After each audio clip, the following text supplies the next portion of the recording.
So very warm welcome to all of you to this ICTS public lecture by Juan Maldacena. Before I introduce Juan to you, let me say a few words about ICTS for those who are coming here from outside.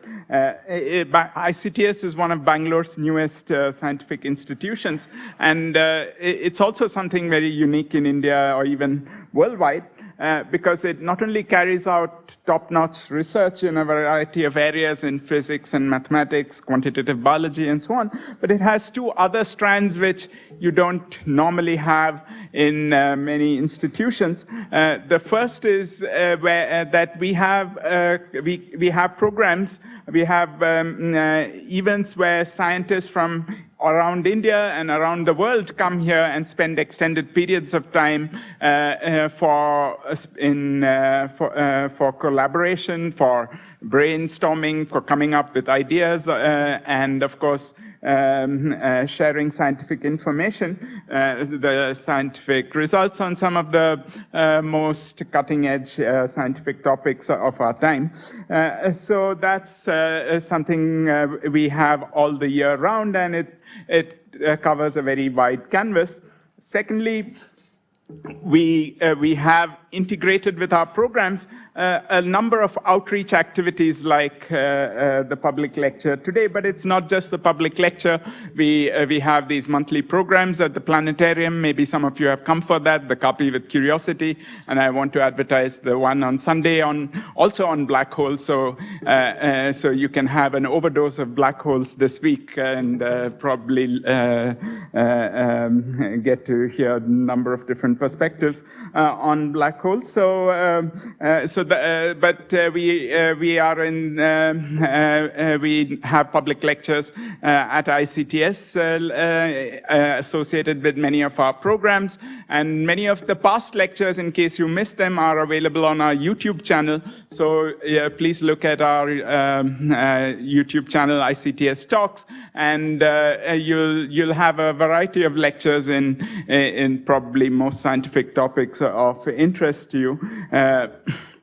There's a series called the Einstein Lectures, in which we also have people from ICTS and visitors at ICTS giving talks at various colleges and institutions. So if you are interested, if your college or institution is interested in hosting such a meeting, please get in touch with Anupam Ghosh, our science outreach coordinator, and we can try to arrange an exciting program at your place. So through all these activities, ICTS aims to be some kind of a science hub for the Indian scientific community and also in many ways for the city of Bangalore. And I hope to see many of you here for our future events as well. So now it's a particularly special pleasure for me to introduce the speaker, Juan Maldacena, to you. I think you're all very fortunate to be able to hear him because he's one of the most original and influential theoretical physicists of our time. You have all heard of Stephen Hawking and so on, but at the present moment, the frontiers of theoretical physics, in a sense, are being pushed by Juan and his collaborators and others in a number of different areas. And it is, I think, so you are sort of, you're in the presence of a master today. So Juan is from Argentina. He studied at Buenos Aires and then Bariloche before coming to Princeton for his PhD. After that, he was at Rutgers and joined the faculty at Harvard University, where he became one of its youngest full professors. Around 2001, he moved to the Institute for Advanced Study, which probably all of you have heard of as Einstein's home in the US, at the IAS at Princeton as a permanent faculty member, and he is right now the Karl Feinberg Professor of Physics over there. So Juan has made, as I said, several stunning contributions to theoretical physics. His early work in his PhD was on black holes and string theory, which was enormously influential. And then shortly after that, in 1998, is when he made the pivotal discovery of what is now sometimes called the gauge string duality, or the ADS-CFT correspondence, or the holographic correspondence.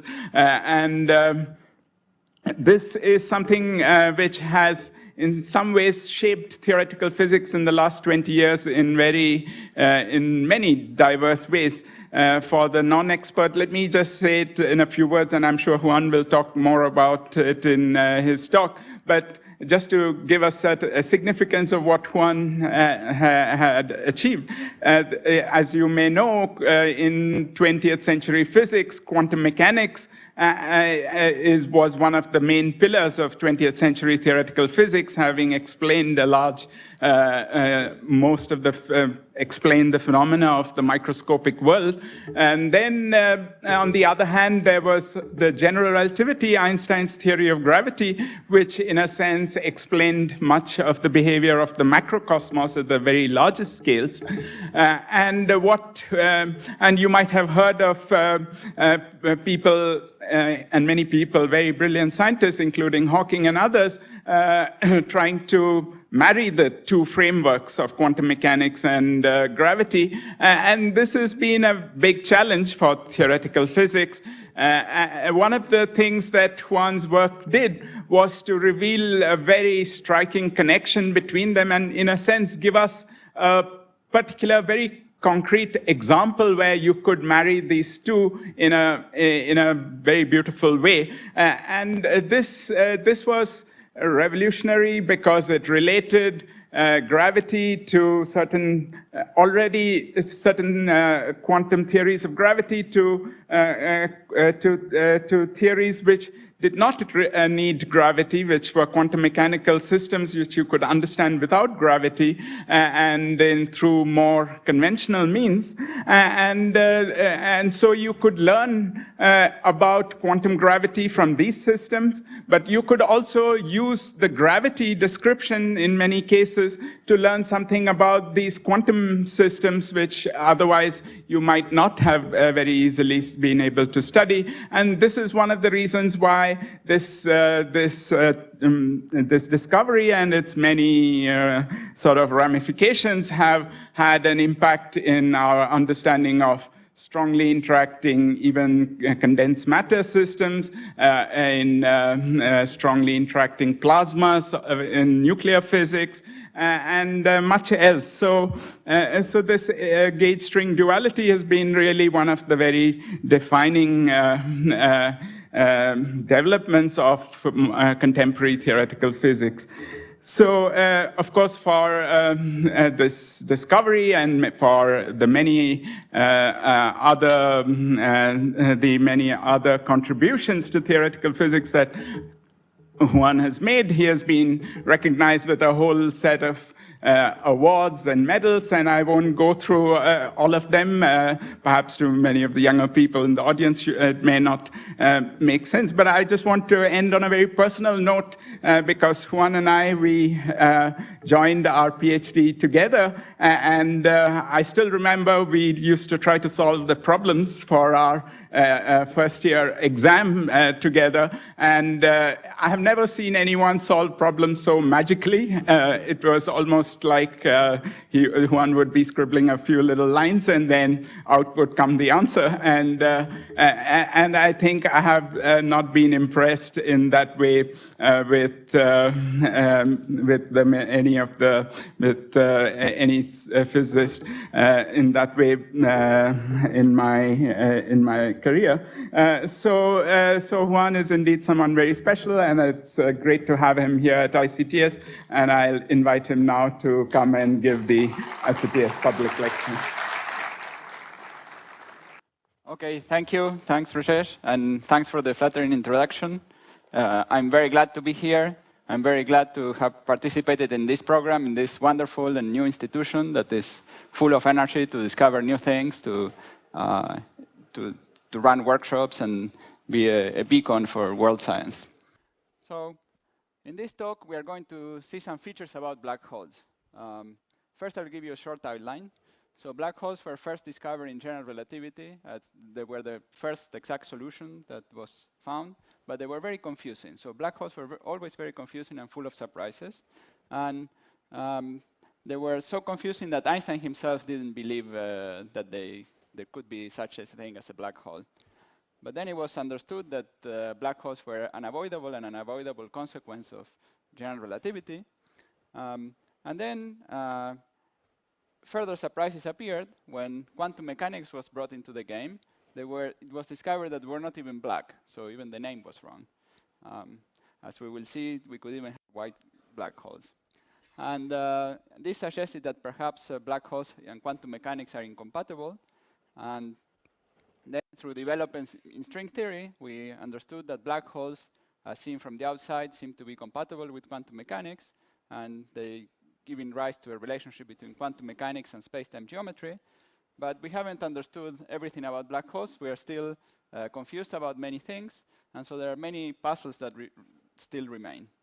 This was a quick outline of the talk, so now we are going to start going through these various items, and we'll start with some very basic things. So first, we'll discuss the principle of relativity, and that's the principle that an observer traveling with constant velocity observes the same laws of physics as someone who is at rest. So we have two people, one in this laboratory and the other one in this other laboratory. They will run the same experiments. All experiments will give the same answers. And this is something you experience whenever you are traveling and moving in a train that goes very softly, and you can not distinguish where you are moving or let's say, the other train is moving. Now, special relativity is the same thing, except that the same principle, except that one puts one extra thing, saying that there is a maximum velocity for signal propagation, which is the speed of light. So this is a new law of physics, and this sort of cosmic speed limit is supposed to hold for all observers equally. So this is a bit surprising, because one might have naively thought that if you are at rest and someone is moving, this guy would see a velocity which is a bit slower than the one here at rest. This would be your intuition. If this is not your intuition, then you are not understanding what I'm saying. Okay. If you say this is obvious, then you are not understanding what I'm saying. This should not be obvious. This should be surprising that this guy sees the same velocity. Okay, and the way this guy sees the same velocity is that time runs differently for this guy. So time runs more slowly for this one, and in that way, he manages to see the same velocity. So you need something radical as saying that time runs differently. So this leads to the famous twin paradox. So imagine two twins that are born at the same time, and then one of them remains at rest, and the other one travels fast in one direction, and then comes back. So time would have run more slowly for this person, and when they come back, this one is younger than this one. Okay. So the life they experience was different. Now, often when we talk about this twin paradox, you might be confused because both are moving. They're moving relative to each other, but they're not quite equivalent, because this guy felt some acceleration while this one didn't. Okay, when it accelerated to the right and then to the left. Now, let's say that we put some new rule, right? So they are born, and then when they meet again, they die, okay? Now, which of the two twins would you rather be? Would you rather be the twin that lived longer or the twin that lived shorter? Okay? I think you probably will rather be this one, right? Now, it turns out that elementary particles also behave this way. So if you have an elementary particle, it will move in such a way that it maximizes its own lifetime, right? So that's a law of mechanics, a law of how particles behave, and this is another principle of physics. So particles like to, and so if you have a particle, it will want to remain at rest or move with constant velocity, but it will not start accelerating and moving back and forth in a random way if there is no external influence. And they do that because they like to maximize their lifetime. So there is this principle of maximal lifetime. They try to experience as long a life as possible.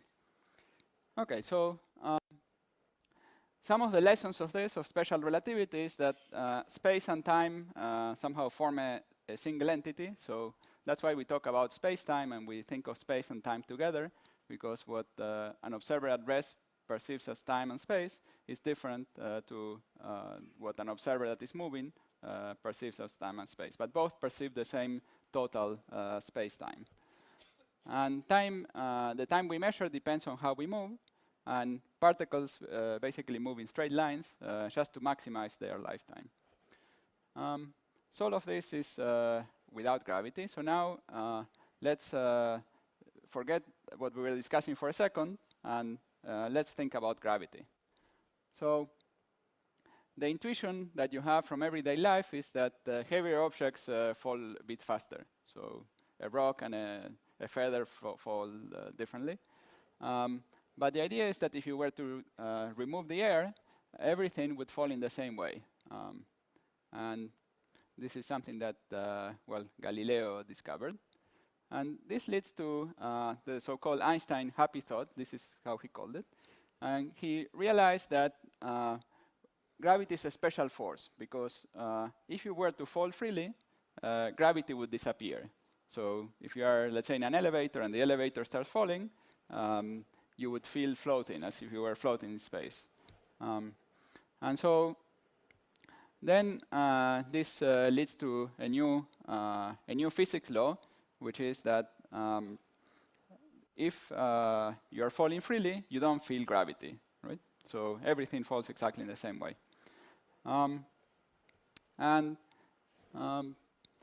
Well, of course, we are all familiar with the astronauts and so on, that they are falling in the Earth gravitational field, moving freely, and they feel they are floating, right? So we see the images of this all the time, even though we don't experience it directly. And so then in 1915, Einstein merged these insights of special relativity with this idea of gravity disappearing when you fall freely, and he realized one could do this if you think about gravity as due to a deformation in the geometry of space-time. So the idea is that heavy objects deform the shape of space-time, and then a particle that moves in this object will try to move following the trajectory that maximizes its own lifetime in that curved space and time. And that's the theory of Einstein's relativity. And so it's important to realize that this is a deformation of the whole space-time, not just of space. So when we draw it as some space deformation, but it's important that in a gravitational situation, time flows differently for different observers. So for example, if you are sitting in the lower floor of an apartment and your friend is sitting in the upper floor, then time will run more slowly for the one in the lower floor. Of course, I here greatly exaggerated the effect. The effect is very tiny, but it's some effect that can be measured with current clocks. So there are very sophisticated atomic clocks that can distinguish a difference in height of 3 centimeters. That's the record now. So you can have another version of the twins paradox, where the two twins are born, and then there is a massive object here, and so one remains far away from the massive object, and the other one approaches the massive object, and this one will be a bit younger, because this one was accelerating when he was remaining at some fixed distance from the massive object. Time was flowing more slowly for him. Now, this geometry, this solution that Schwarzschild found, he found it just roughly a year after general relativity, and he found that this geometry tells us how time flows. So it's the geometry that would be present outside a massive object. So if you have, for example, a massive star, he found the geometry outside of the star. So the geometry inside of the star is more complicated because it depends on the properties of the star. But the geometry outside the star only depends on the total mass of the star. And so he found that geometry, and that geometry tells us how time flows. So time flows at some rate far away, and a little more slowly if you are here on the surface of the sun, for example. Now, if you have a star which has the same mass, but it's a little smaller, then, well, I don't know what happened here. Okay, let me see. Okay, that's a smaller star. Then time would run even more slowly. And this person who's sitting at the fix on the surface of the star, maybe he needs a rocket not to fall into the star, or maybe someone has to land a rope from here and hang to that rope. So this person would feel some weight, and the weight he feels here is bigger than the weight he was feeling further away. And time also runs more slowly for this one. And then if we keep shrinking the surface of the star, it turns out that there is a point where if you shrink the size of the star smaller than that radius, it looks as if time has completely stopped. So someone sitting at this point would feel actually time is not running at all, but in addition he would feel an infinite weight. Okay? He would be, if he was sitting exactly at that position. So this is what Einstein and many others found ridiculous. So how could it be that time would stop completely? Surely this configuration, this solution must be wrong. Something must prevent the star from from being smaller than this size. Okay. Something that is important is that this person that was feeling an infinite weight is not falling freely, right? So we can say, well, perhaps if he falls freely, is it true for this person also that gravity disappears?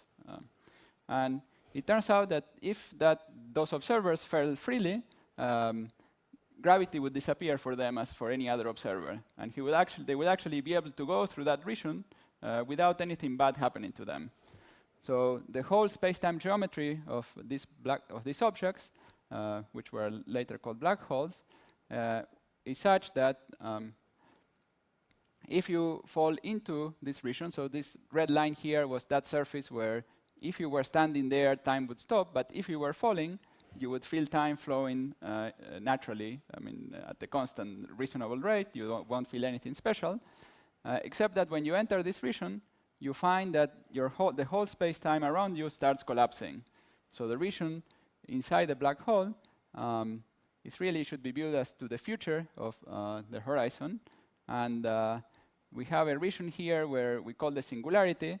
Is like a big crunch. So it's a universe that is collapsing, and time seems to end at this point. So it's an end of time singularity. So the singularity, or the region where the space-time curvature becomes very large, we call it a singularity because here the space-time curvature becomes very large. The whole universe is collapsing to something very small. The whole region of the universe, so this whole region is collapsing into something small. And this should be viewed as being to the future. So it's not inside the black hole in the sense that you have to move in some spatial direction to go there. But once you go into the black hole, you can avoid crashing into a singularity because it's in your future. And so we can call the interior of a black hole like a big crunch cosmology. So it's this crashing future. So it's a bit like when you have a black hole, we have the space-time outside, and inside you have a mini big crunch, okay, mini collapse of a little part of the universe. But this mini collapse is hidden from the outside because nothing that happens here can travel backwards in time to be able to escape to the horizon. So that's the reason why things cannot escape from the interior, at least according to the classical discussion. Now, one analogy that's often been made is this one that sort of illustrates how it can be that there can be a surface that is special for some observers, but not for other observers. So imagine the analogy is the following. Imagine you have a river, and the river approaches a waterfall, and the velocity of the water gets larger and larger as you approach the waterfall, right? And then within this river, you have some fish that can swim at some velocity. And we call that c, that's analogous to the velocity of light. And so if the fish is in a region of the river where their velocities is bigger than the velocity of the water, they can escape and they can go out to the right. On the other hand, there is a region where the velocity of the water is equal to the velocity that the fish can swim at, and there a fish would be just stationary there. That's analogous to this horizon of the black hole where time seems not to run at all. And on the other hand, if a fish is here, it can swim to the right, but if the velocity of the water is bigger than the velocity at which it can swim, it will end up at the waterfall and die there. Okay? So that's an analogy, and the important point is that if you have a fish that is swimming in this region, maybe it's swimming to the left, for example, it will pass this, this surface without noticing anything special at this point, right? I mean, he will be doomed the fish will be doomed once it's in this region, doomed to die in the waterfall, but will not notice anything special. This we can notice only by asking whether in the end it can escape all the way to infinity and so on. And so, in this sense, the horizon of a black hole is similar to this in the sense that there is nothing special happening there. So we've learned a few things. So once there is a surface called the horizon that is defined by the property that if you cross it, then you cannot come back out. There are other things that have been learned, which is that a star can collapse into a black hole, and also that there are objects in the sky that seem to be black holes. So the real black holes are produced, the types of black holes that are seen are produced by the collapse of massive stars, and their sizes range from 10 to 100 kilometers roughly. And also black holes at the center of galaxies, which are much bigger. They can have a size of order the solar system.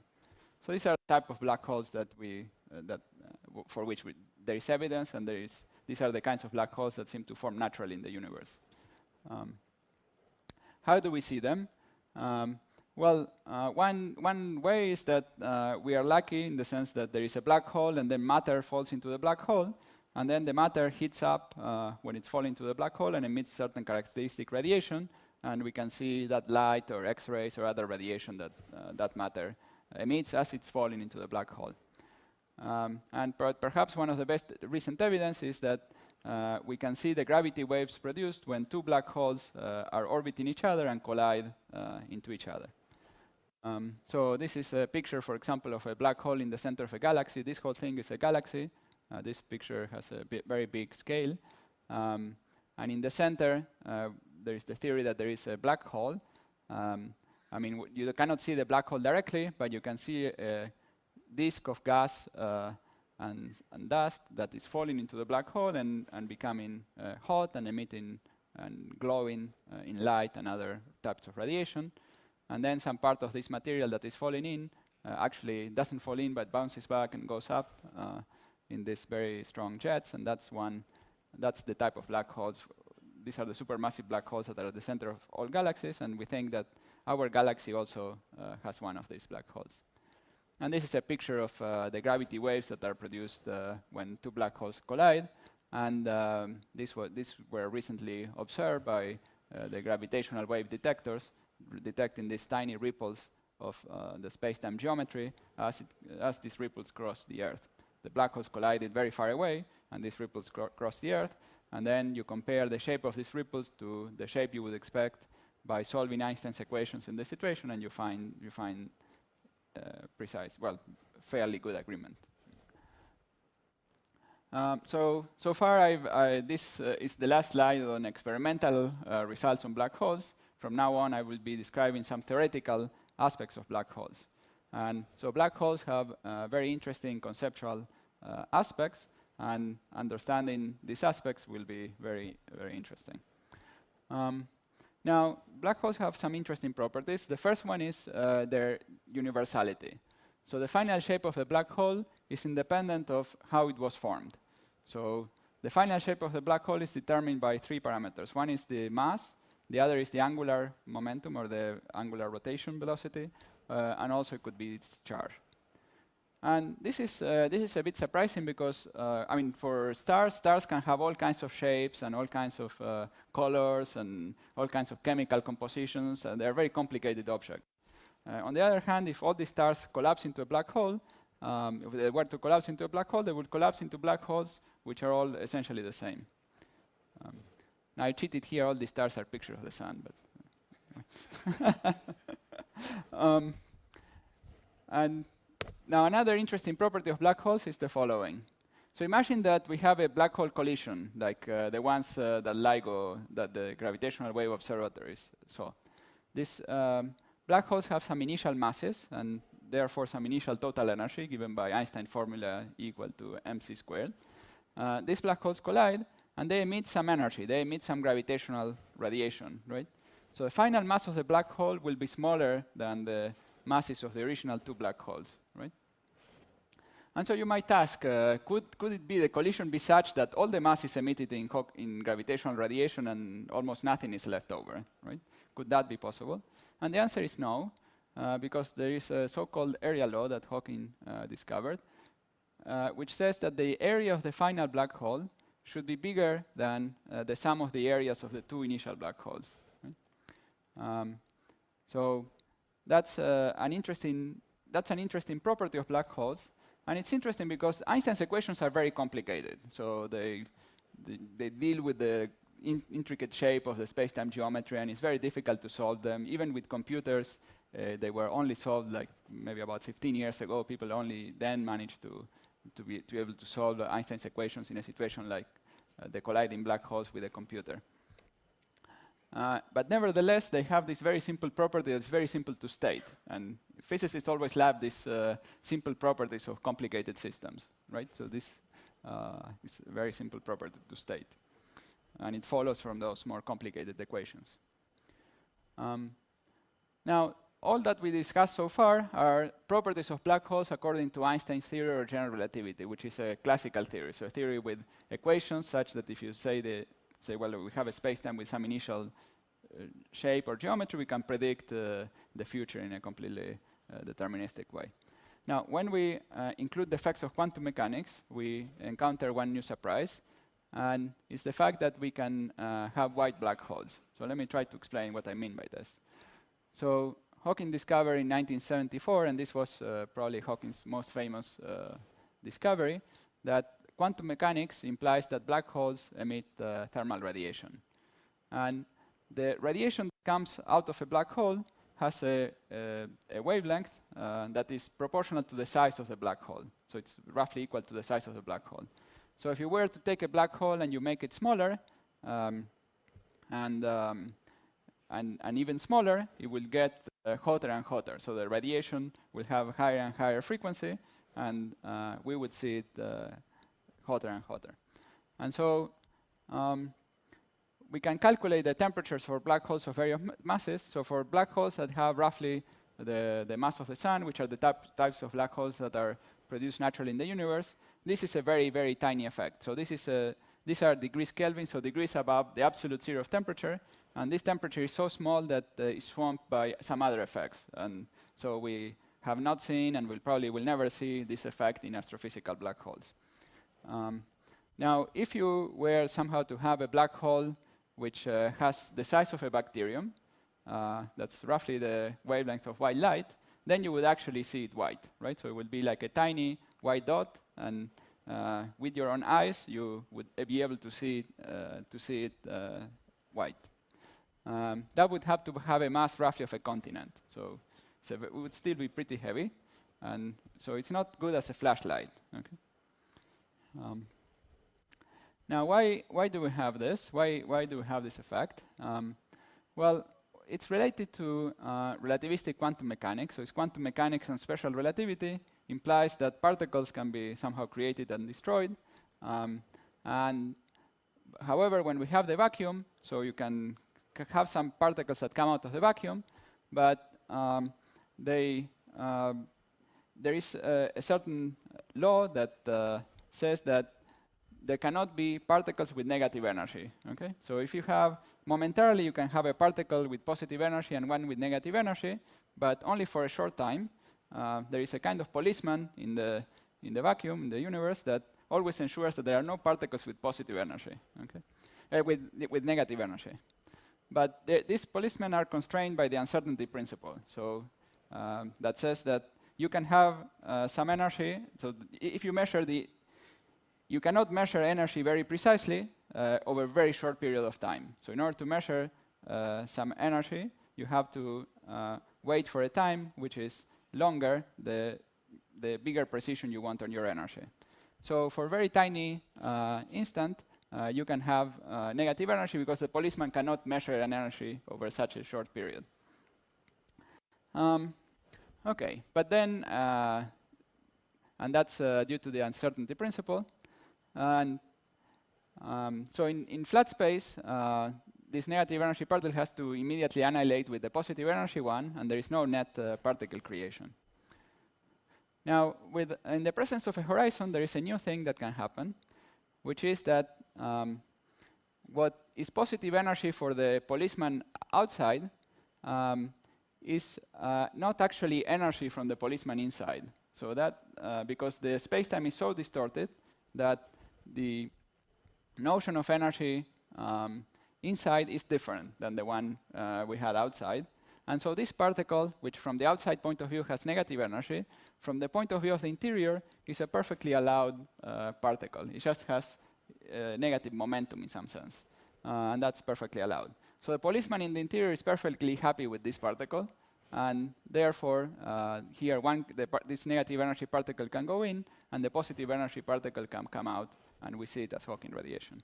So this is a qualitative explanation, and in the end, we have some net particle creation. The observer outside sees this flux of particles with positive energy. And what are these particles? Well, these particles could be photons, so the particles of light, and so we could see the radiation or light coming out of the black hole. So this implies that as it emits radiation, the black hole loses some mass, and therefore has some finite lifetime. So let's say what the lifetime of various black holes are. So a black hole of the mass of the sun or the mass of the Earth will live much longer than the age of the universe, so you will never see it disappearing. A black hole with an ordinary mass, say 100 kilograms, will evaporate very, very quickly. So I put here a millisecond, but it's even much smaller than that. So, and it would emit all that mass is converted to energy, to radiation, and so it would be a big explosion. It would be worse than a nuclear bomb. Okay? And a black hole of a mass of roughly a mountain could be produced at the beginning of the Big Bang and would be evaporating right now. And now, this is an interesting mass range because, I mean, black holes of the mass of a mountain are not produced in the current universe through ordinary astrophysical processes, but perhaps something weird happened in the beginning of the Big Bang and such black holes were produced. And in addition, maybe very small black holes might be produced in particle accelerators, but those black holes, if possible, would decay very quickly. I mean, this is a somewhat remote possibility. It depends on what the laws of physics are at a relatively short distance. Okay, so that's a quick summary of this Hawking effect and some of the implications. And now we'll see some very interesting problems that this discovery of Hawking raises. So the thermal properties of black holes mix quantum mechanics and gravity, and it leads to puzzles. I mean, classically, remember that classically black holes can only grow in size, so they can, so something can fall into a black hole but not escape. But these quantum effects imply that the black hole can lose some mass, so it implies somehow something different than what we see in the classical physics, and that's why that's part of the source of the problem.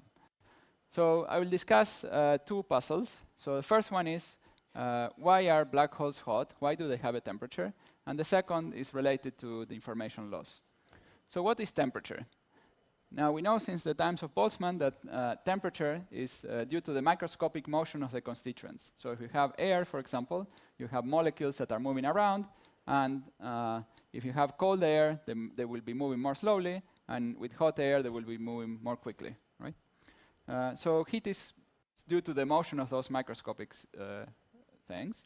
And so the question is, in the case of black holes that are also hot, what is it that is moving in a black hole? What are the constituents of a black hole that are giving the black hole its temperature? Now, there is a related thing whenever we have a thermal system, which is the concept of entropy. So entropy is roughly the number of possible configurations of those microscopic constituents. And the first law of thermodynamics that gives us the entropy if we know the energy and the temperature. And Hawking's formula gives us the relationship between the mass of the black hole and the temperature. And so we can calculate the entropy.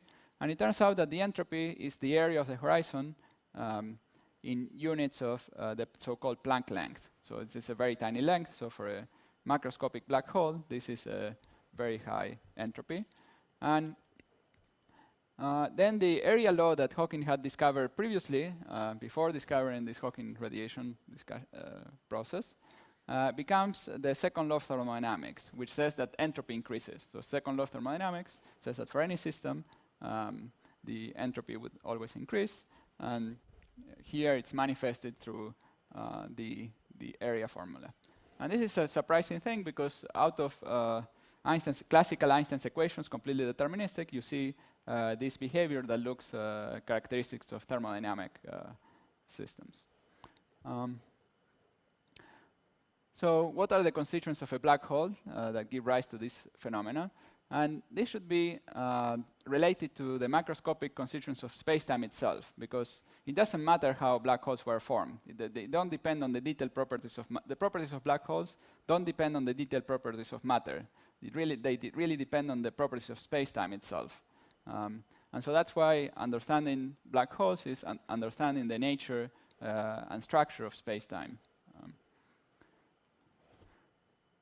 Now, the second issue that is raised by the existence of this radiation is the following.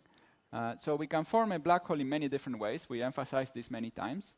But according to Hawking's formula, the black hole will emit radiation and will evaporate always in apparently always the same way, emitting this Hawking radiation with no information of what fell into the black hole. But in quantum mechanics, this would look a bit like a collision, where you bring in something, you form a black hole, and something comes out, right? So it's a collision that is not different from, at least conceptually, from far away, viewed from far away. It's not different than any other collision. And all such collisions in quantum mechanics, the final state should depend on the initial state. And so if we have a precise quantum mechanical description, then these thermal aspects should arise only due to an approximation. So it looks approximately the same, but exactly it should not be the same. And so there must be subtle differences in the outgoing radiation that reflect how the black hole was formed. And so one question is to understand, well, first of all, how to calculate those subtle differences, at least in principle, and how those subtle differences are imprinted in the radiation by the matter that fell in. So those are the questions. And in order to even attempt to answer any of these questions, we need a theory that puts together quantum mechanics and gravity. So it has to be some theory that can do that. And one theory that can do that is string theory. So string theory is a theory under construction that went through different phases where different things were discovered. And it's a theory of quantum gravity. So it's the theory of a quantum mechanics of space-time. So it's that picture of space-time that we have according to Einstein, where it's classical and definite. We replace it by a picture where we have a probabilistic distribution of different space-time shapes. And it's a theory that reduces to Einstein theory under ordinary circumstances. So ordinary circumstances, I mean the ones we experience in our everyday life, or we experience throughout the cosmic history of most of the cosmic history of the universe, where we are looking at things at long distances. And I'm not going to describe all aspects of this theory. We're only going to discuss one aspect, which is that it can describe in a complete way certain simple universes with negative curvature. So with the methods of string theory, we understood how to describe some certain, let's say, toy universes and simple universes in a complete way. So these are universes that have constant negative curvature, and we can describe the interior of these spacetimes in terms of a theory on the boundary. So these universes roughly have the shape of so-called hyperbolic space. Now this is a little map of hyperbolic space. So it's a space with constant negative curvature. And so when we project it to the screen, it gets a bit deformed. It's similar to when you take the surface of the Earth and you project it on a plane. Some regions get blown up and so on. Here, the opposite thing happens. Some regions get compressed when we put it here. And so here, all these fish have the same proper size, the same size in hyperbolic space. But when we project them to the screen, they get deformed. So the boundary here is infinitely far away. You have an infinite number of fish to get here. And also the size of these circles is increasing as you go out in rapid way. So the idea is that we can have a space-time that looks like this, and we can have particles that live on a surface that has the shape of this boundary. And so roughly the idea is that you can have the interior, and you can have, let's say, a particle moving in the interior, and that particle moving in the interior is represented by strongly interacting particles that move on the boundary. The interesting thing is that the particles on the boundary do not feel the force of gravity. I mean, they just live on a fixed space-time. There is no gravity, and so it's a conventional quantum theory that lives on the boundary, so a conventional interacting system. But it's strongly interacting. So I try to represent the strong interactions through this complicated motion. It's one way to represent it, but and in this way, we can describe particles that move in the interior, but we can also describe even black holes that are in the interior. So if we have a big black hole here, it will be represented by a fluid of very strongly interacting particles. This should really look like a more continuous fluid. I hear a rant of patients drawing all these particles, and so it should be a dense fluid of strongly interacting particles, and which can be many different microstates. I mean, giving rise to the black hole entropy. So the temperature and entropy of the black hole is related to the temperature and entropy of these particles that live on the boundary. So in this picture, the microscopic constituents of the space-time are these things that live on the boundary theory. So it's somewhat in this picture, they are not associated to the location here of the black hole, but we have a precise description of these black hole states only by going here far away and finding these particles. So the important point is that the boundary obeys the rules of quantum mechanics, and if you accept this relationship, then so does the black hole in the interior. And so then black holes end up being consistent with quantum mechanics. So I'll now try to, well, this is a little strange because you are describing a higher dimensional space, which is this interior region, in terms of some things that live only on the boundary. And for that reason, this notion has been called that of an emergent geometry. So you have a system which is fundamentally defined here on this surface, and out of it there is some effective description that involves one extra dimension. And just to explain roughly how we think this works, we'll just do a kind of analogy. So it will be a verbal analogy without any formulas. So let's imagine we have a sentence, okay? Here is a random sentence so one can write down. So for example, the sentence reads, if a man does not keep pace with his companions, perhaps it is because he hears a different drummer. Okay? So it's some sentence. Now when you have a sentence like this, you can analyze it, right? Like you do in school of syntactic analysis of the sentence. So you can, in your mind you did that, you analyze this sentence, you hear the various words and sounds, and you recognize the different words. You group the sounds together to form the different words. In your mind, you also group different sets of words to form partial phrases. Okay, I guess in grammar they have different names. I don't remember them now. You have various clauses, right? And there are also some distant correlations between the words. So, for example, here the word man is correlated with he and also his, and this notion of keeping pace is correlated also with the notion of a drummer. Okay, so we have all these correlations, and in your mind you analyzed this sentence already, and you found all these correlations and features in order to understand the meaning of the sentence. Now the idea is that when we have the state of a system that lives on the boundary, it's a bit like a sentence like this. So it's a very long and complicated sentence, and what the bulk spacetime is doing is characterizing. Is sort of analyzing this sentence and finding patterns in this sentence or patterns in the state of the system at the boundary, summarizing the patterns of correlations that we have in the system. And then we might have these long-distance correlations, might correspond to particles that are moving in this fixed space-time. Okay? Now, this space is somehow curved because there are more somehow short-distance correlations than longer-distance correlations. So that's one reason why we have this space with negative curvature. Now, what would correspond to a black hole in space-time? So let's go back to this sentence that we had before, and let's say we change some words. So for example, instead of his, we have its, instead of he, we have she, and instead of drummer, we have lecture. So we've changed a few words. And because we changed those few words, we lost some of the long-distance correlations, right? Now the correlations between man and he, his, and she, they are lost, right? They are not correlated, and again, the same happens with the other case. But shorter distance correlations still are present, and the sentence is grammatically correct, okay? Except if you have that these long distance correlations are not holding, the clauses are still there, and so on.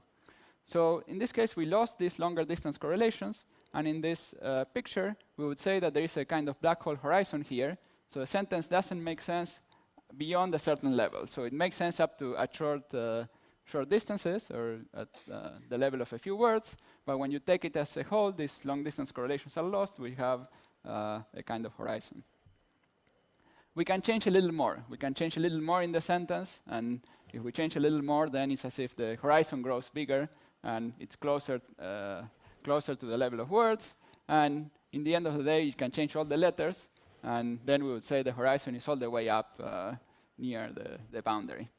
So the black hole grows as you start changing the sentence, and the area of the black hole is, roughly speaking, the ignorance you have. It's how much you've changed. And the area growth, this notion that the area grows is related to the idea that if you take a sentence and you start editing the sentence randomly, you are likely to mess up the sentence than to make a reasonable sentence. Okay.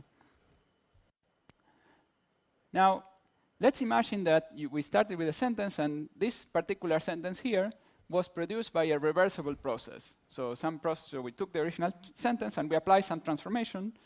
These type of transformations are called encryption processes, where we take a sentence and then we change all the letters in some deterministic way, but we get something that looks completely random.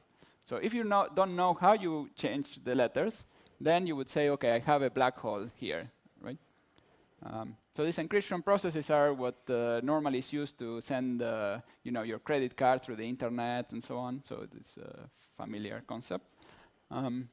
But if you don't know, so for the thief that is trying to figure out what your credit card number is, he will just see this as a black hole. Now, if we know what the process is, and then we can invert that process and recover the original sentence, right? So if the thief knows how it was encrypted, then he would be able to recover the original sentence. So the idea is that the laws of physics on the boundary, so on the boundary we have this state, so that's the state at some particular time. But then as time goes on, we have the laws of physics act by changing these letters, but they change the letters in a way that might look random if you don't know what the laws of physics are, but it's an algorithm that is determined, and we know what it is. And for that reason, it's also reversible. And so for that reason, we think on the boundary, we can reverse the formation of this black hole. So we can take this string of meaningless symbols and reverse that encryption process and go back to the original meaning of the sentence. So that's what it would mean to get the information out of a black hole. This is what we mean by. So if you don't know this encryption process, you think that you lost the information, but once you know these laws of physics, you can recover the original information. Now, so that's, that finishes this discussion of black holes.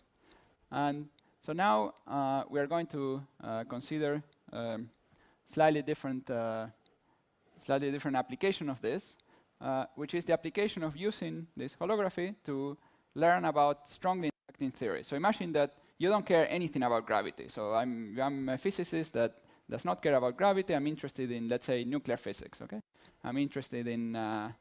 So nuclear physics is described by quarks and gluons that are themselves strongly interacting particles. They live in 4 dimensions. And so we've seen that this correspondence relates a system of strongly interacting particles to some system in higher dimensions. So you can imagine that you have these gluons, and then they describe in an alternative gravity theory, but now in 5 dimensions. And you can use that 5-dimensional theory, that 5-dimensional universe, to calculate some properties of those particles. And in this way, we can get some information out of black holes, but in a different sense, that we use black holes to get information about strongly coupled systems. So in this way, suppose you are interested in collisions of heavy ions that produce a new state of matter. It's called a quark-gluon plasma, but it's more like a quark-gluon fluid, where you create strongly interacting quarks and gluons. And so you can view this as creating a new phase of matter, or you can view it as creating a weird a black hole in a weird 5-dimensional space. And in this way, you can analyze the system, and by thinking about this, people have found very interesting relationships between black hole horizons and hydrodynamics. And in fact, Logan Ayagam, who's a professor here, has been doing excellent work in this direction of understanding the relationship between horizons and hydrodynamics. Now, another connection that is also related to what we were discussing when we talked about the analogy, the verbal analogy, is a connection between entanglement and geometry.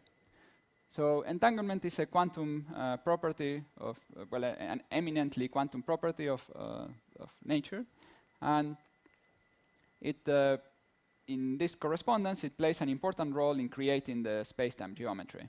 And we'll discuss just one example of this, just one simple example. There are many other examples that support this point.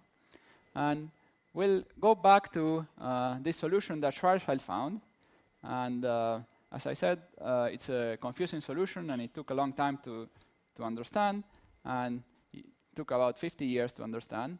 And so the final person who really understood it thought about the solution in the following way. So this is a small diagrammatic representation of the solution, where the vertical direction is roughly time, and this horizontal direction is roughly like the radial direction. And on each point on this diagram, there is a 2-dimensional sphere that I'm not showing, and it's not important for what I'm going to say. Well, it's somewhat important. The important point is that this whole region, this whole right wedge here, represents the black hole exterior. It's what we saw in the very beginning. It's the region outside the horizon. Then there is the region inside the horizon, the region that was looking like a collapsing universe. This black line here corresponds to the region where the space-time curvature becomes infinite, or the singularity. And the full solution contains actually a second region, which is another exterior. So this also looks like the exterior of a black hole, and this also looks like a horizon. And so this geometry looks like 2 black holes joined that are sharing a single interior. So these are 2 black holes that could be living very far away and are sharing a single interior. So that's the actual original solution of Schwarzschild, has this form. Now, collapsing black holes are not exactly given by this, because they are made with matter, and this is a vacuum solution without any matter. So collapsing black holes are only a portion of this geometry. But if you look at the original geometry that Schwarzschild found, it has this particular shape. And we can interpret it as a kind of wormhole. So we can imagine that we have 2 black holes that are far away, and they are sharing a horizon. So these black holes could be, let's say, one is here, one is 1,000,000 light years away. But if you are 1 meter away from this black hole and your friend is 1 meter away from that black hole, they are separated by 1,000,000 miles in the 1,000,000 light years in the ambient space, but they could be just 2 meters away through the interior. Now, as I said, if you find 2 black holes in nature produced by natural gravitational collapse, they will not be described by this geometry. So these are some very special black holes. I'm not going to tell you how one could produce them, but let's say that you could find such a configuration. This is one important point, is this kind of wormhole that exists as a solution of Einstein theory is not the type of wormhole that you see in science fiction movies. Okay? So wormholes in science fiction movies allow you to go into some region of space and then emerge far away almost instantly. This is not of this kind.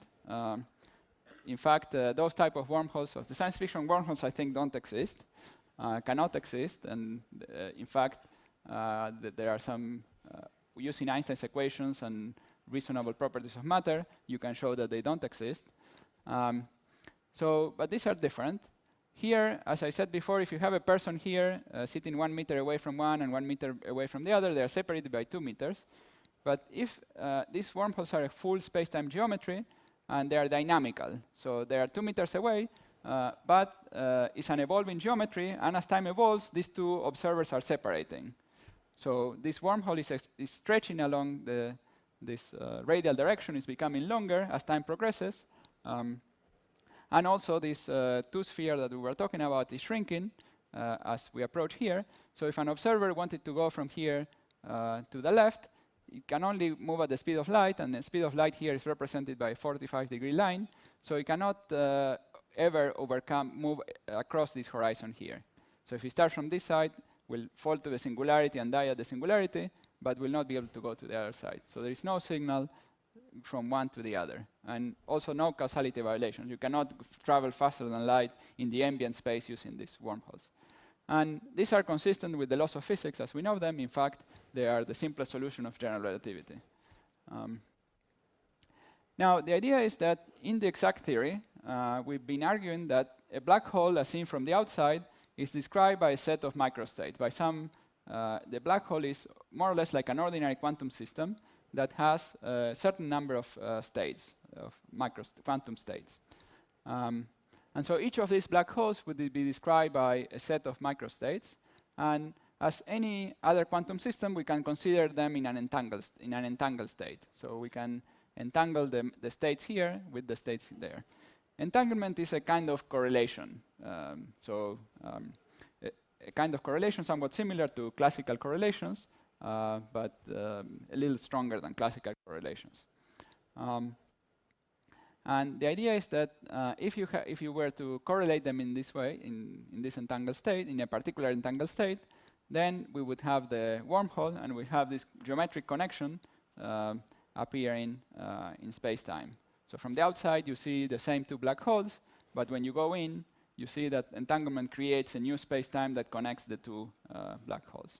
So the reason I told you this is because you see that the space-time geometry depends on the entanglement between the two. Now, these words might sound a little weird, so let me just go back to the verbal analogy and try to explain what this means in the context of this analogy. So here we have the same sentence that we had before, and here I put a Spanish translation of the same sentence. Okay. Now, when you start analyzing this sentence, of course, the details of how you form the words are different in Spanish and English, right? So which letters give to which words are different. But the structure of the sentence is the same in both cases. So when you start analyzing the sentence, at some point, the two structures become equal and are perfectly correlated. Okay? And so so in that sense, if we did some analysis like this, you would have a shape roughly like this. So here, at short distances, you have different structures in the two sentences, but there is some common thing that is common to both sentences. And so in this case, we can say that that's a wormhole that connects the two sentences. Now let me explain what it means what this entangled state means in a kind of little nice story. So this is a kind of science fiction story that you can make with these wormholes. And so this is one way in which you can use these wormholes. So imagine that we have two people, let's say Romeo and Juliet, and their families they like each other, but their families don't want them to be together. And so they confine Romeo to this galaxy and Juliet to the next galaxy. Now, this is sometime in the future, and these two are very, very smart, and they start exchanging messages and so on, and they arrange to form two perfectly entangled black holes. Okay? And once they make their own black holes, they do the following. So here is Romeo's black hole, and here is Juliet's black hole. And Romeo is standing outside his black hole. Juliet is standing outside her black hole. And this is the full space-time geometry of these black holes. Okay. Then they jump inside their respective black holes. And so their families just see them jumping into a black hole, and they think they committed suicide. Okay? And the writer of the story also thinks the same thing and writes that. But secretly, what happens is different. Let's now look at the top figure. So Romeo and Juliet go in, and they meet inside the black hole, and well, eventually, in this version of the story, they just die at the singularity. Okay? Now there are some other versions of the story where we can extract them from the black hole by doing some more complicated process, and actually manage to transfer Romeo from one to the other. But I'll discuss it. That's a little bit more complicated. One question that we don't understand is if we describe the black hole in terms of this description far away, where we can see all the microstates clearly, we don't understand how to describe the interior. So the equivalence principle tells us that the horizon is nothing special, and there is no problem when crossing the horizon, but we cannot describe the interior using the same variables that make quantum mechanics manifest for the outside observer. So we don't know yet how to do that. Some interesting work in this direction was also done by Subrat Raju and Kyriakos. Subrat Raju is a permanent faculty here at ICTS, and Kyriakos was Papadodimas is here and was participating of this workshop. They proposed some interesting way to do this, but we don't yet understand all the details. Now, in conclusions, black holes are fascinating objects where the geometry of spacetime is deformed in a dramatic way. Black holes and quantum mechanics give rise to interesting theoretical challenges.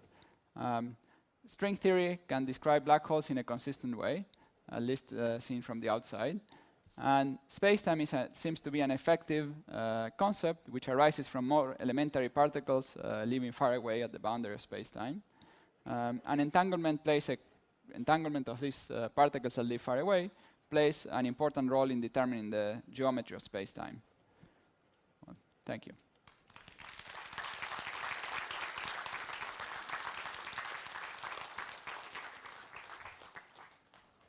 Thank you very much, Juan.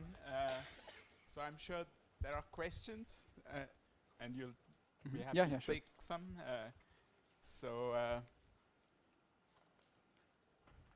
Please wait till the mic comes to you. Please put up your hand and wait till the mic comes to you. I think there was a question here. There was a question there. Here.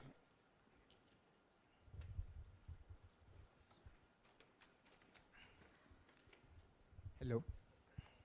So when you talked about the Hawking radiation, so you said that there's this positive energy which is coming out, which we observe as photons. The negative energy which stays inside, I guess, that at the instant at which we observe that the black hole evaporates, does that negative energy get added up to the total energy of the universe? Yeah, so that the negative energy gets added to the black hole energy, and the black hole loses energy this way. So the energy of the black hole decreases. Again, it's negative energy as seen from the outside. It's energy as seen from the outside.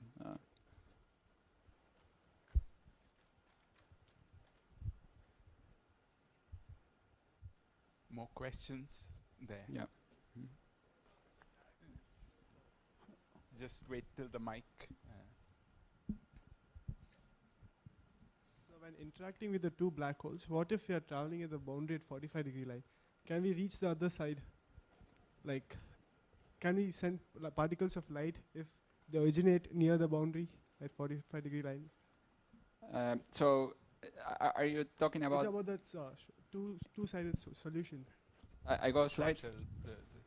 The eternal Schwarzschild black hole. Yeah. Yeah, so what was the... I didn't get the question. Did you get the question?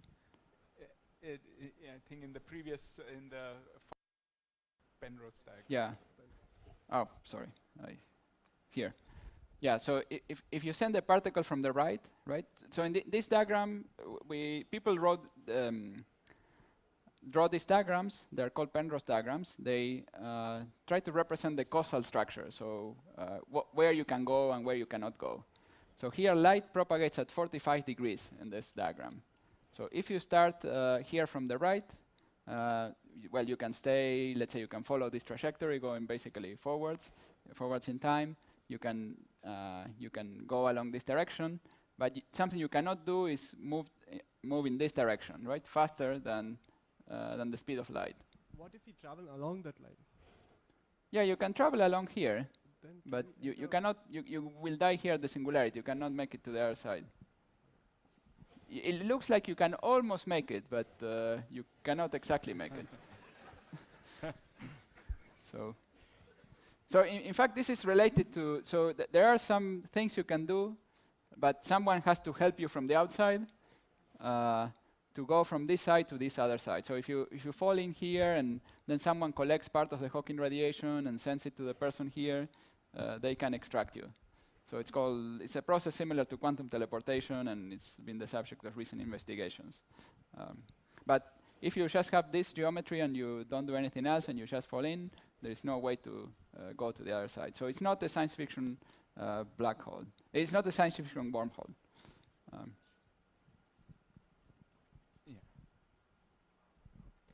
Yeah. Hello, I'm just trying to understand a more generalist perspective about the Large Hadron Collider. So I'm just trying to, why is the strong in attracting particles? I am no physicist to probably, I mean, I don't understand the physics part of it.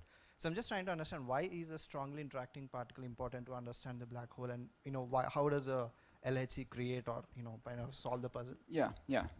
Well, I mean, these interactions of quarks and gluons, they are described by the theory of quantum chromodynamics. So they're described by a known theory. It's a theory where it's difficult to do the computations in that regime. And in principle, if you have a big enough computer, or even if you had a quantum computer, you could do the calculations and check the results that you are getting and understand the system. The way we apply the relationship of this conjecture is the following: that we think of those quarks and gluons as giving rise to a 5-dimensional space. And in that 5-dimensional space, then this new state of matter will look like a black hole. And then we do calculations using Einstein's equations in that higher dimensional space to try to reproduce what would happen. Now, one issue is that for the actual theory of quarks and gluons in nature, we don't know what this 5-dimensional spacetime is. So we only know it for a cousin, if you wish, of the theory of chromodynamics. It's called supersymmetric chromodynamics. So it's another slight variation, and it's for that variation of the theory that we can do that calculation. And so if you wish, these black holes are like a toy model where you can. It's not describing the exact system we have in nature, but a similar system where we can actually do the computation. And sometimes you get a better result by changing the theory and doing an exact computation in that changed theory than by doing approximate and wrong computations in the correct theory. Okay. Yeah. So it creates small black holes, which helps you to understand. The small black holes in the LHC are something different. So, well, first of all, the LHC has not made small black holes. Okay, at least according to what they've published so far. And those arise if, in certain scenarios of how the whole all of nature works. So they will arise if our particles were confined into some subspace of an extra-dimensional space. So there are extra dimensions that we haven't seen yet, but our own particles live on a 3-dimensional subspace, and then there are some other dimensions. And then it could be that when you have a collision, you form a little black hole in this extra-dimensional space. Now, this was a possibility before the LHC was turned on, and the LHC was turned on, and we haven't seen those black holes. But well, maybe you could make them by even higher energy collisions. It requires the existence of very large extra dimensions.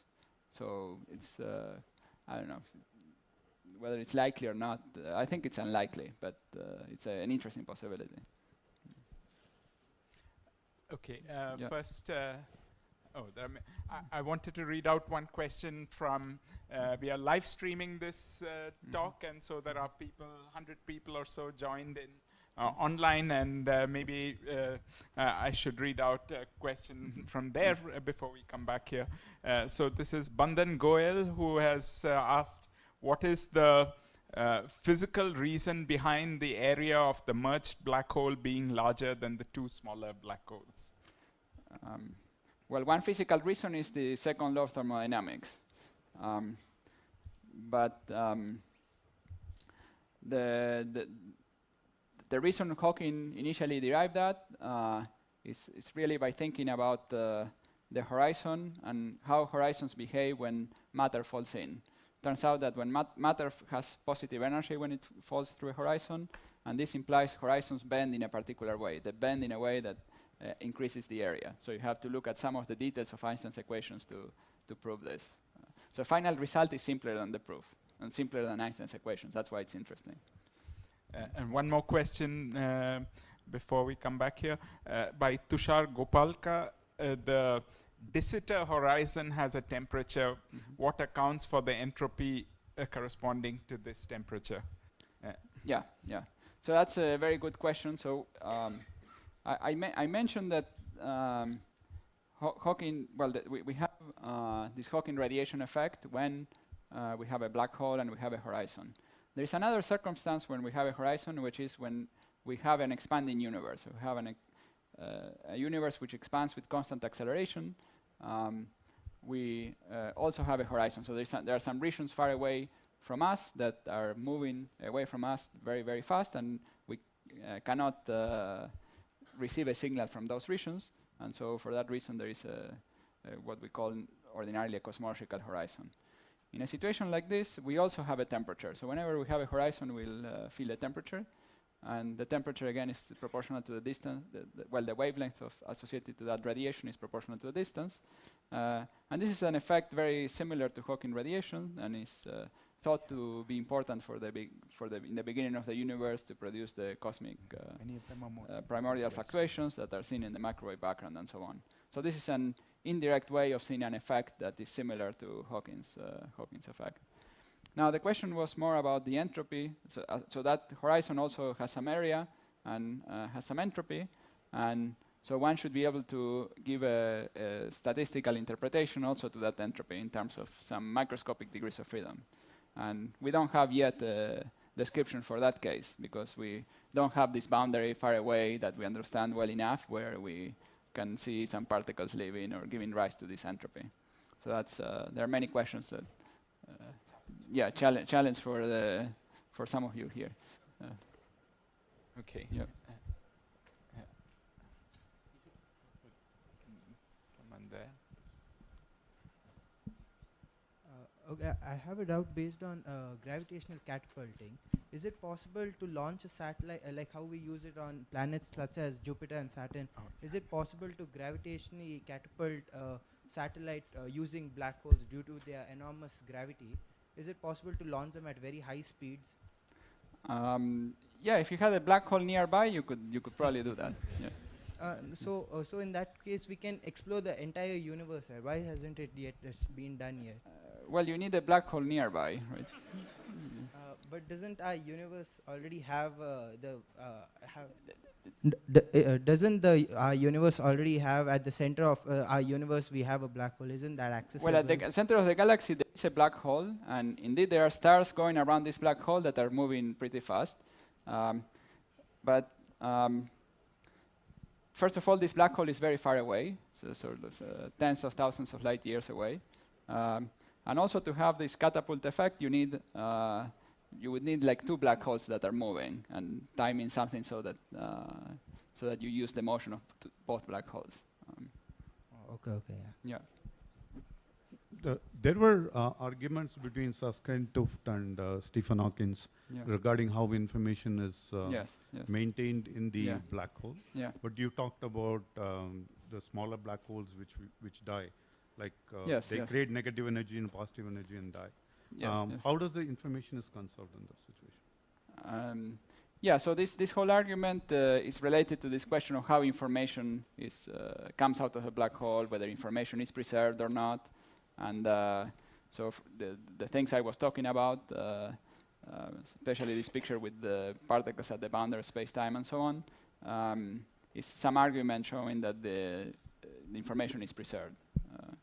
It does not answer all questions of black holes because the interior, we still need to understand it. But at least if you believe that this describes the exterior of a black hole, then it's a description where information is manifestly preserved, and it tells you how to compute the information that comes out.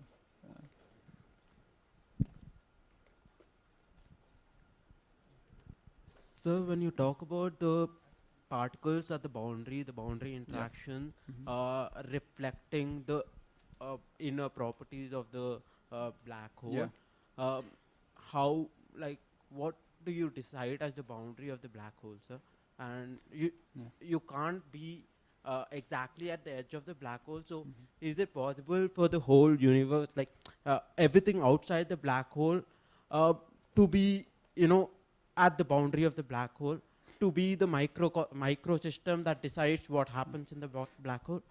Well, in order to have a precise description, as far as we understand, you can't be very close to the black hole horizon. You have to be very far away, and only when you are very far away, we know how to give a precise description that is capable of keeping track of the information.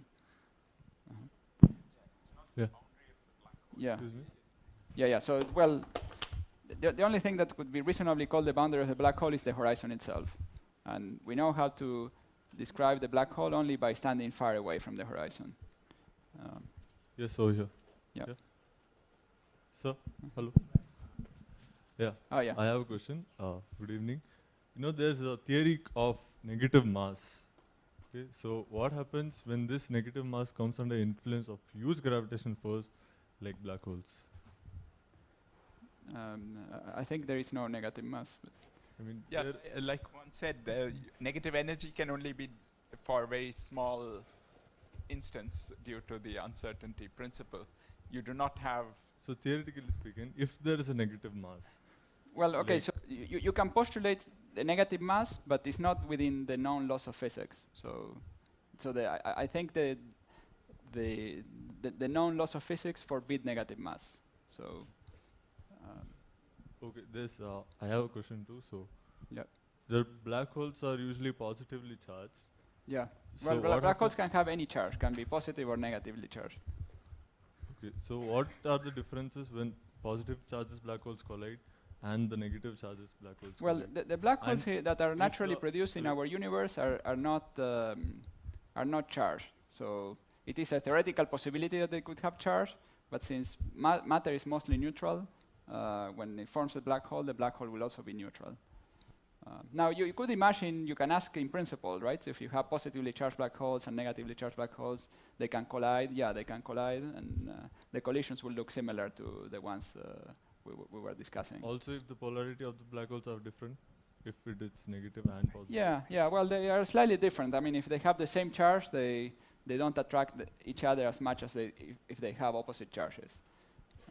Well, in nature, actually, if they could even repel each other if they have the same charge. No, actually, they don't repel each other. Sorry, I said something wrong. You can have a situation if they are both positively charged that they don't attract or repel each other. They can sit just at equilibrium. But also, won't the gravitational force affect on each other? Well, there, what happens is that the electric repulsion exactly balances the gravitational attraction. So if they have exactly the same charge, and this is for so-called extremal black holes. So when you have a charged black hole, it has to have a mass which is sufficiently bigger than some quantity given by its charge. And if you have the minimum possible mass, and you take two black holes with equal charges, they would sit at any location without any force between them. Hi. Thank you. Yeah. My first question is, as you mentioned, if two larger black holes collide, the ripples are created, and what are the after effects of those ripples created? Does it affect the space-time, and does it affect the celestial bodies all across the solar system and galaxy? And if so, how do you measure the after effects of those ripples created and that affects the celestial bodies. Yeah. So, well, if the two black holes collide and you are close to the collision, you will have these gravity waves that they will shake you, right? And if you are very close, they will take your head and your feet apart and destroy you, right? But fortunately, there are no black holes that are close enough for that to happen. And these black holes that have been detected collided, more than million light years, 100 millions of light years away, right?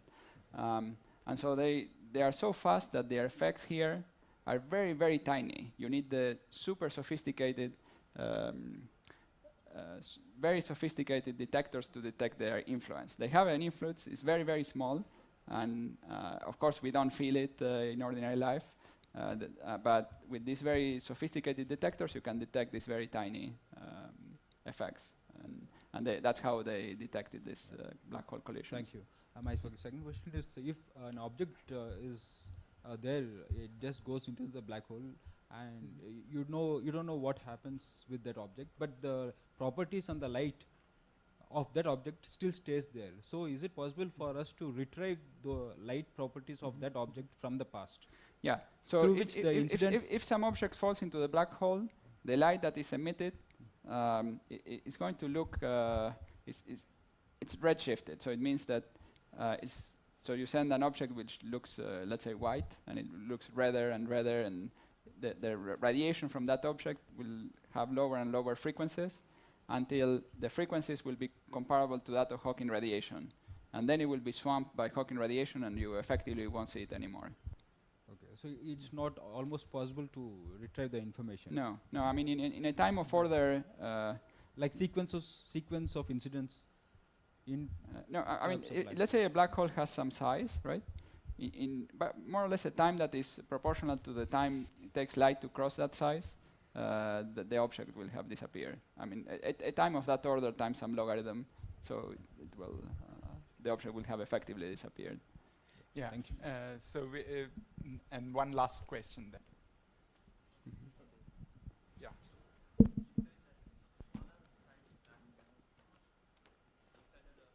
Hello?